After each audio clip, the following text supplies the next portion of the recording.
Hello everybody! Magandang araw. Ngayon ay tuturuan ko kayo kung paano kumita sa TikTok nang walang on-hand products.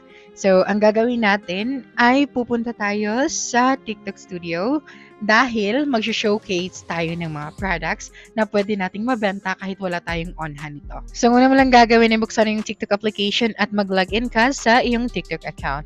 Ngayon na nandito ka na, makikita mo yung profile, i-click mo lang ito. Tama, at i-click ang TikTok Studio.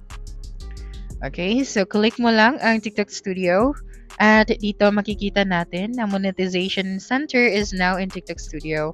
So pwede kang kumita ng pera dito sa pagtitinda ng products kahit wala kang on-hand products. So dito scroll ka lang at makikita mo ang TikTok Shop for Creator. Okay, so click mo lang ang TikTok Shop for Creator. Okay, so makikita mo yan sa monetization program. At dito naman, kailangan mo mag-promote yung products para maka-earn ka ng commission.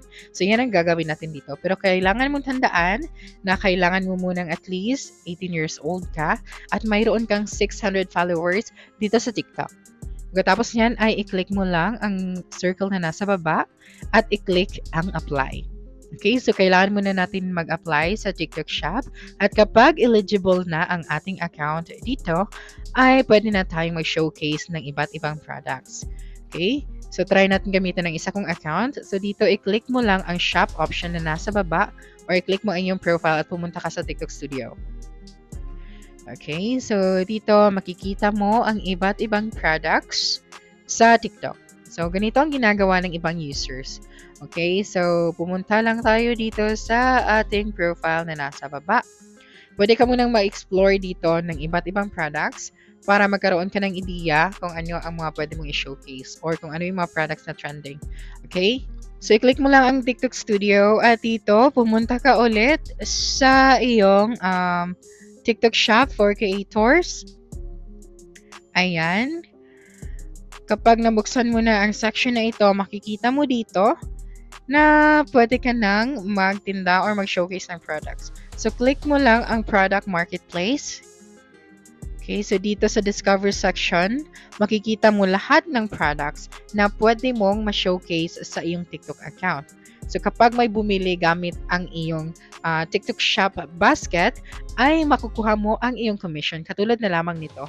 Ngayon, pwede ka rin maghanap ng products dito na may free sample. So, ang free sample ay isasend sa iyo yan ng seller kapag gusto niyang ipa-showcase sa iyo ang product. So, pwede kang makagawa ng video gamit ang free sample at mas mag-a-attract yun ng mga customers. Okay, so kapag nakahanap ka ng product na may free sample, kailangan mo lang mag-request sa seller nito. Okay, so i-click mo lang ang add to showcase na nasa baba. Okay, so try muna natin maghanap pa ng ibang products na pwede pa nating ma-showcase. Okay, katulad nito, makikita mo sa baba na may free sample din. So, ganyan lang din ang gagawin mo, mag-request ka lang ng free sample. Okay, so dito makikita mo ang buong detalye ng products. Ngayon, i-click mo lang ang Add to Showcase para mapunta yan sa Showcase section ng iyong profile. So, ang iyong Showcase section, dito makikita lahat ng mga followers mo kung ano ang mga tinitinda mo dito sa TikTok Shop. So, try natin pumunta sa ating Showcase section. Okay, so balik ka lang dito at makikita mo na dito ang Showcase or Manage Showcase. So, click mo lang ang Manage Showcase at makikita mo na dito lahat ng products na nakadisplay sa profile mo sa TikTok. And that's it for this video. If you think this video helped solve your concern, please subscribe, like this video, and leave your comment below. Bye!